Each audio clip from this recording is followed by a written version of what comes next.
كلكم سمعتنا نفنونا ختكتاتلو بخبري نعدمكم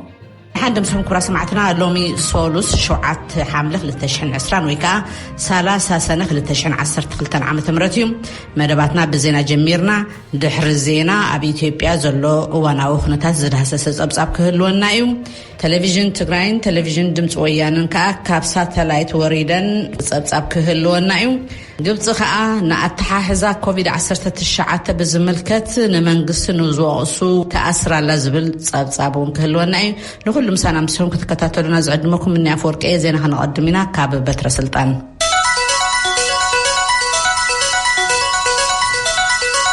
كما يوعكم كما يمسكم زرزر زينا انه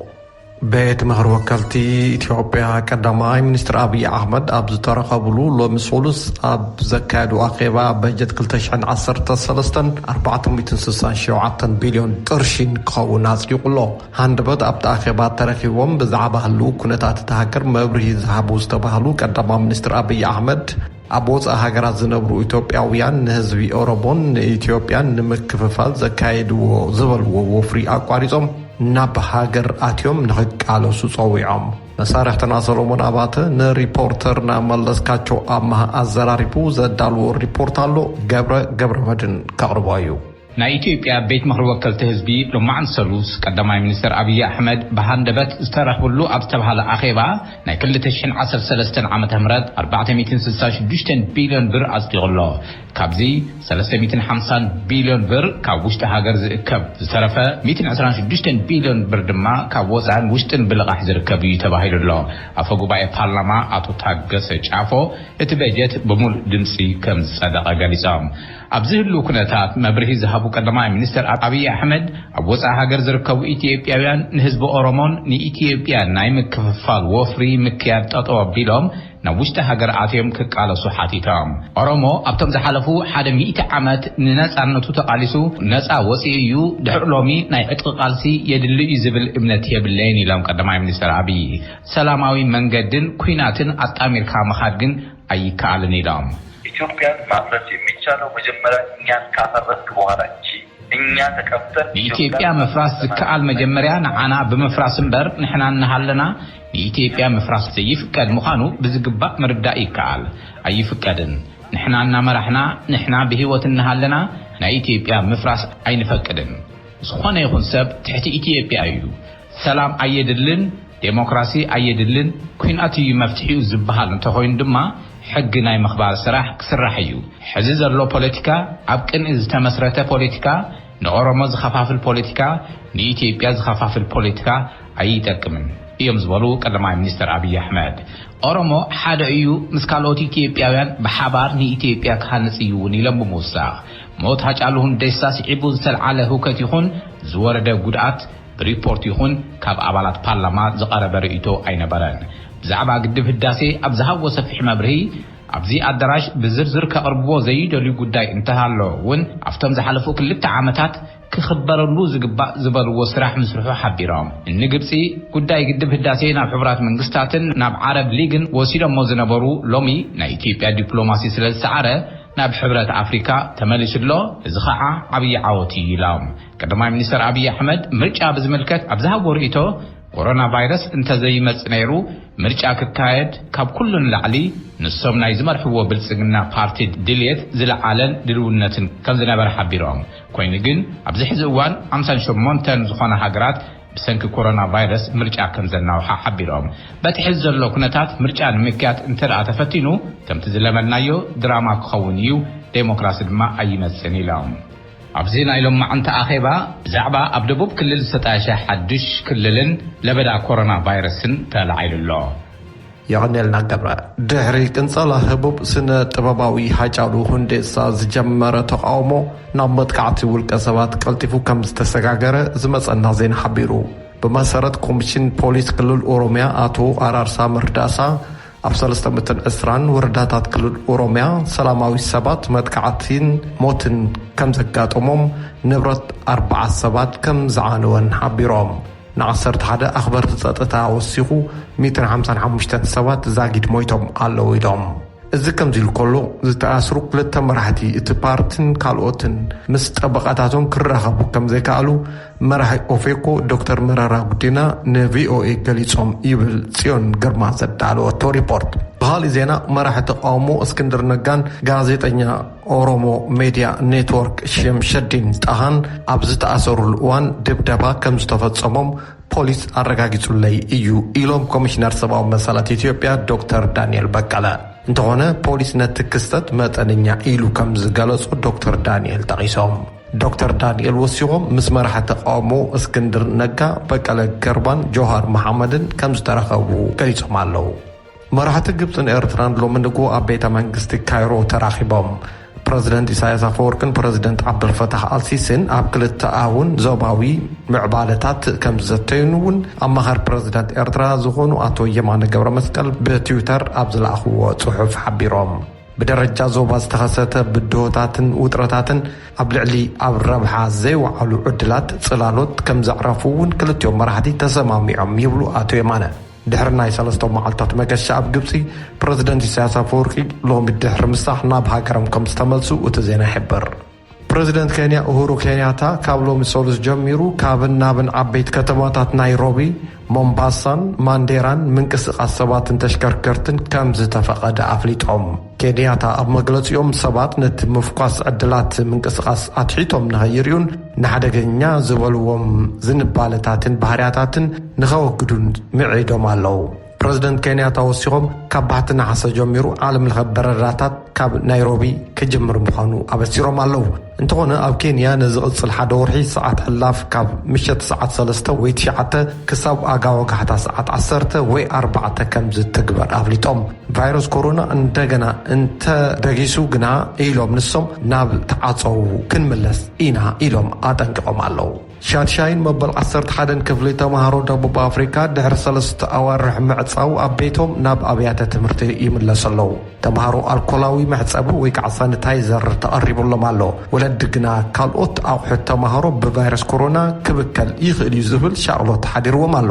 ዮላንዳ ማንታሃ ዝተባህለት ወላዲት ደቅና ክሳዕ ክንደይ መሸፈን ገጽ ወይ ከዓ ማስኬራ ሙሉእ መዓልቲ ክጥቀሙ ይኽእሉ እናበልኩ እየ ዝሻቐል ትብል ቆልዑ ኣብ ቤቶም ክውዕሉ ከለዉ ዘጭንቕ እዩ ዝበለት ካልእ ወላዲት ብወገና ናብ ቤት ትምህርቲ ኪዱ ምባል ርእሱ ዝኸኣለ ርእሲ ሕማም ኮይኑና ኣሎ ኢላላ። ኣብ ሃገረ ደቡብ ኣፍሪካ ተምሃሮ ናብ መኣዲ ትምህርቲ ድሕሪ ምምላሶም 2,000 መምሃራንን ልዕሊ 1,000 ተምሃሮን ተለኺፎም ኣለዉ። ብሓፈሽኡ ኣብቲ ሃገር ብቫይረስ ኮሮና 200,000 ሓሚሞም ልዕሊ 3,000 ድማ ሞይቶም እዮም።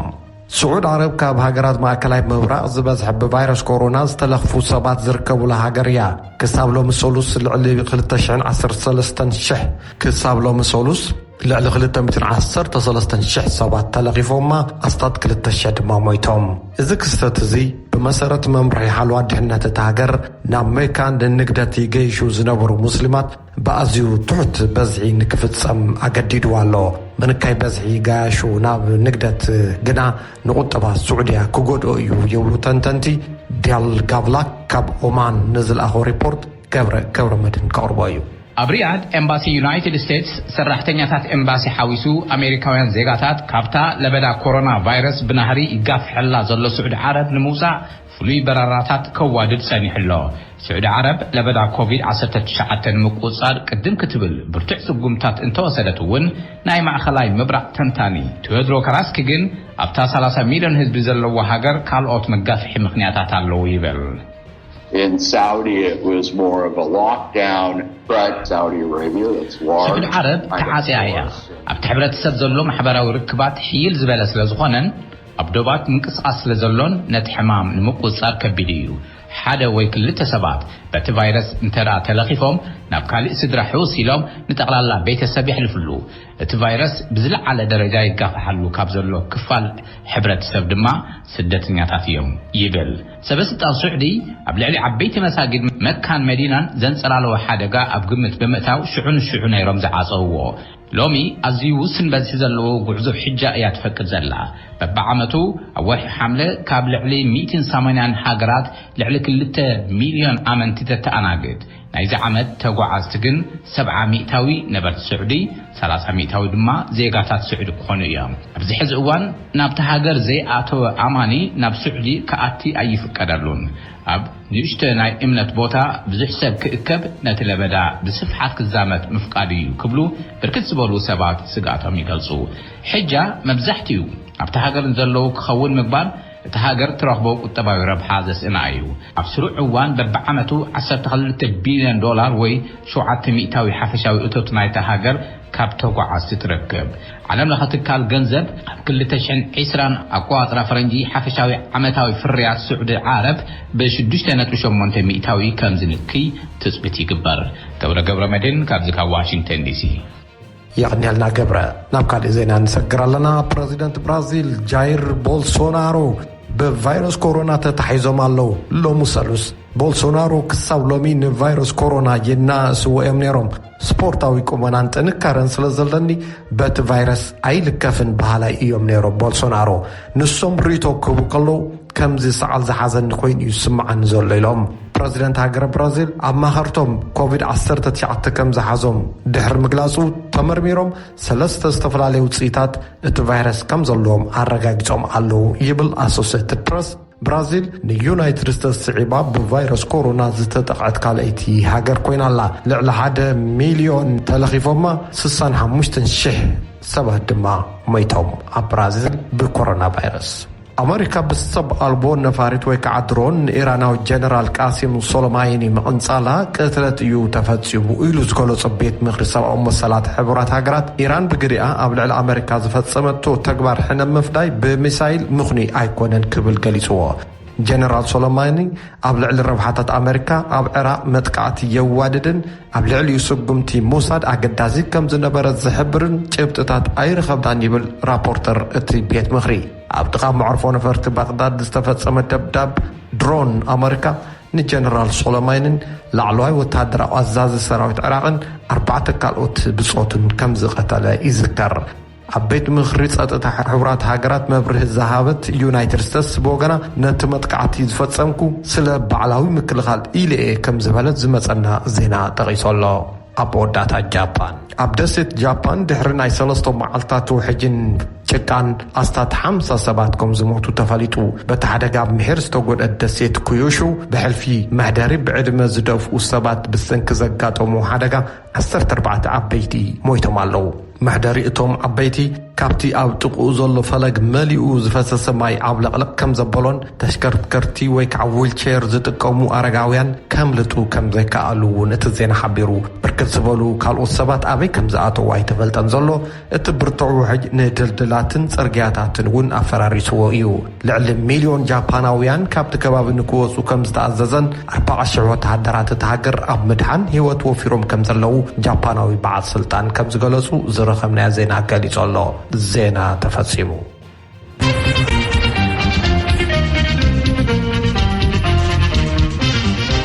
نمسكنا كابتران زينا ازي راديو دمت أمريكا ኣብ ኢትዮጵያ ድሕሪ ሞት ፍሉጥ ድምጻዊ ሃጫሉ ሁንዴሳ ብዛዕባ ጎንፂ ኣብ ኦሮሚያ ካብ ዘለዋ 320 ወረዳታት ኣብ 40 ወረዳታት ኣብ ልዕሊ ንጹሃን ውልቀ ሰባት መጥቃዕቲ ተፈጺሙ ክብሉ ኮሚሽነር ፖሊስ ክልል ኦሮሚያ ጀነራል አራርሳ መርዶሳ ሓቢሮም ዛጊድ 11 ኣባላት ጸጥታ ዝርከቦም 155 ሰባት ከም ዝሞተውን ዘፍለጡ ኮሚሽነር ፖሊስ ኦሮሚያ ብዙሓት ተጠርጠርቲ ኣብ ትሕቲ ቁጽጽር ከም ዝኣተውን መርመራታት ይቕጽል ከም ዘሎ ናፍሊጥሎ ጽዮን ግርማ دالو تصبصاب تولد ولد جبريل كأربعيوم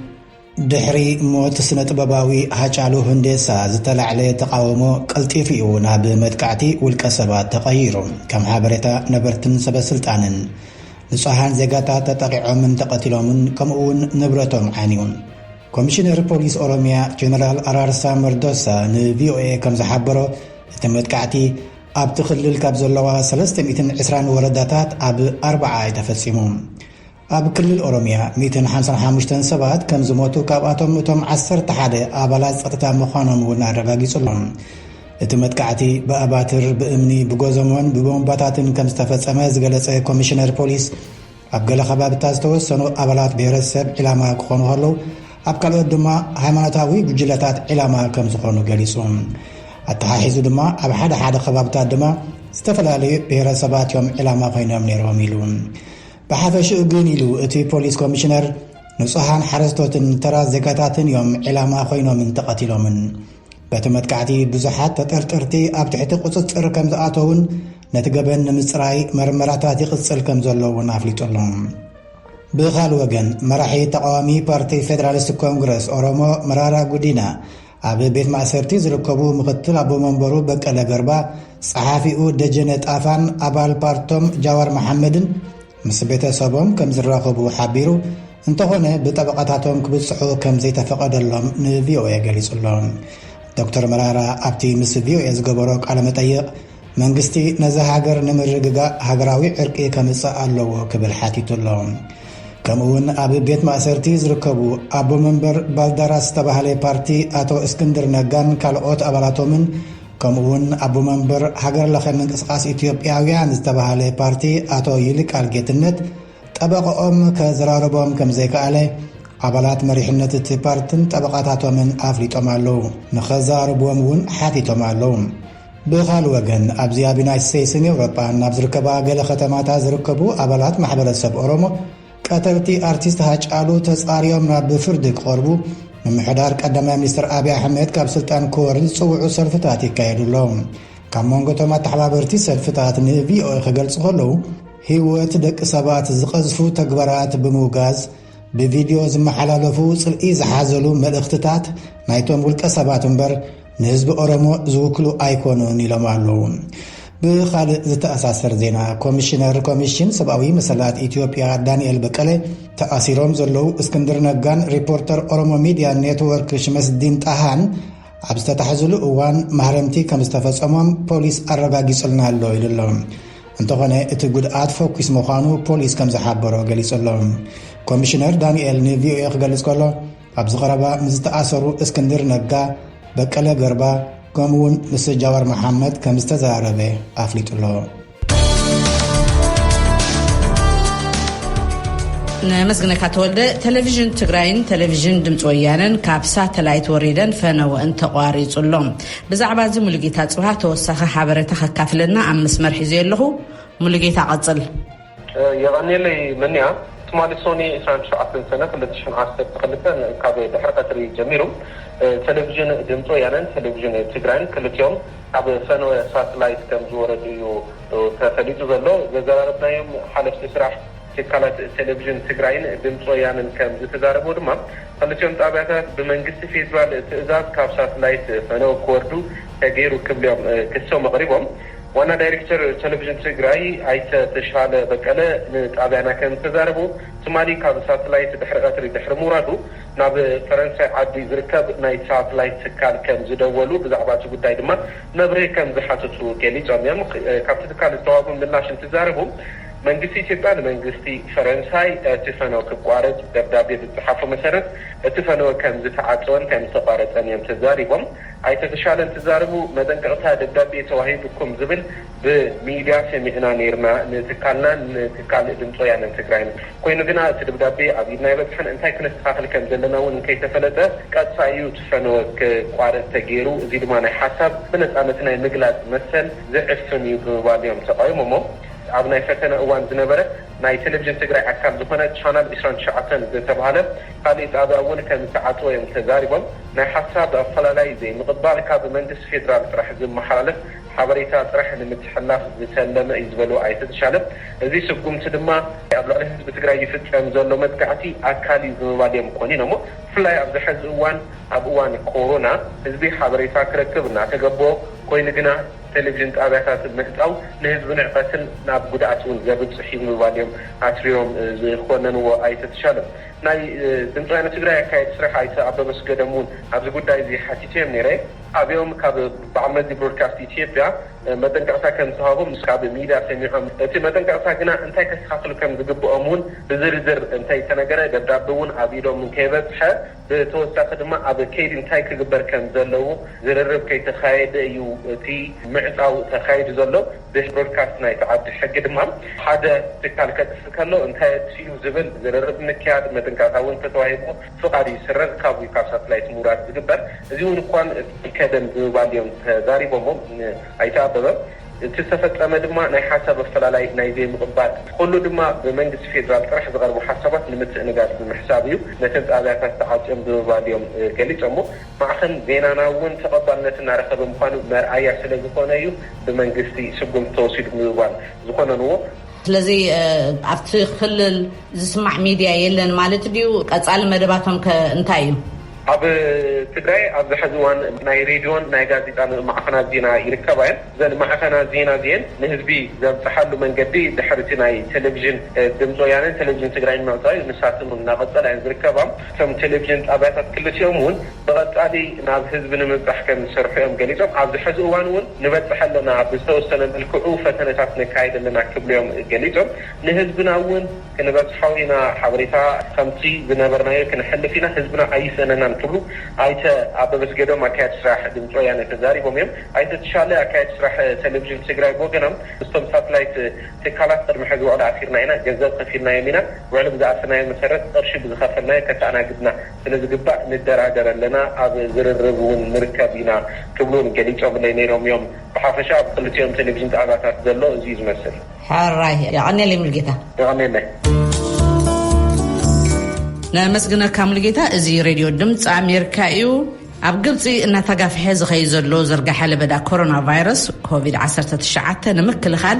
ብመንግስቲ ዓብደልፋታሕ አልሲሲ ዝወሃብ ዘሎ ጻዕሪ ኣዝዩ ትሑት ምዃኑ ንዝዛረቡ ሰባት ብኣኽበርቲ ጸጥታ ዓፈና ይበጽሖም ከም ዘሎ ይግለጽ ኣሎ። ነዚ ብዝምልከት ዝቐረበ ጸብጻብ ሰራፍሳየ ሒዛቶላ كم حبريتا ጉጅለ ሰብኣዊ መሰላት እንተኾይኑ ግብፂ ካብቲ ፈለማን ኮሮና ቫይረስ ዕላው ዝገበረትሉ ወርሒ የካቲት ጀሚሩ ስጋብ ሕዚ 10 ደኳተር 6 ጋዜጠኛታትን ዝተኣስሩ እንትኾን ካልኦት ሰሞያት ጥዕና ድማ እንድሕር ሓበሬታ ከውፅኡ ዝፍትኑ ኮይኖም ተቋደስቲ እቲ ዝስዕብ ቅፅዓት ከም ዝኾኑ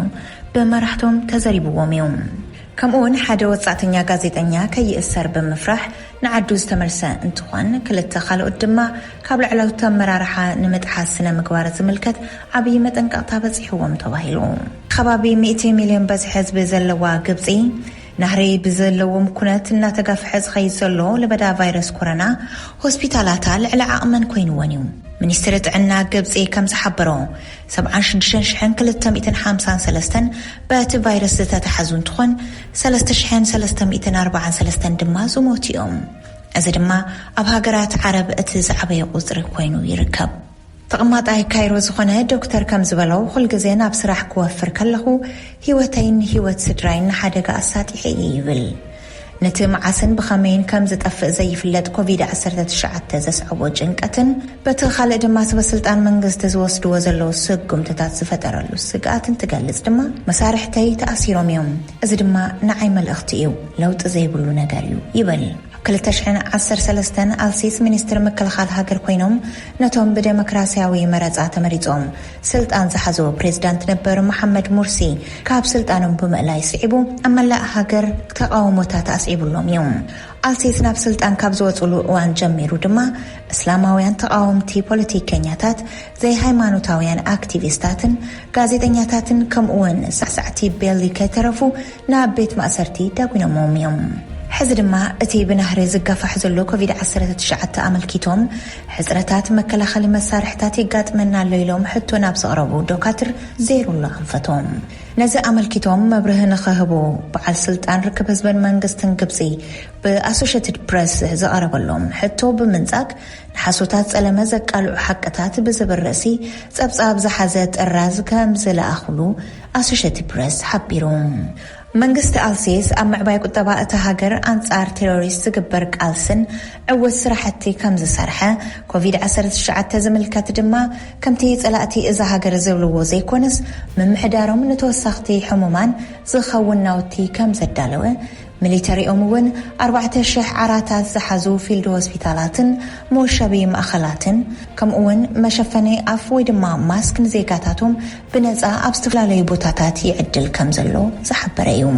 እቲ ጸብጻብ ወሲኹ መንግስቶም መመርመሪ ለበዳ ቫይረስ ኮሮና ኣብ ኩለን ዓበይቲ ሆስፒታላት ዝተኣታተወ እንትኾን ፋብሪካታት ውልቀውን መሸፈኒ ኣፍ ብበዝሒ ከምርቱ ብምእዛዝ ኣብ ቅድሚት ንዝሰርሑ ሰሞያ ጥዕና ከቕርብ ከምኡውን ካብ 44 ስጋብ $76 ብወርሒ መቕሾሽ ንሰብ ሞያ ሕክምና ክወሃቦም አልሲስ ከም ዝኣዘዙ ይሕተት እቲ ጸብጻብ።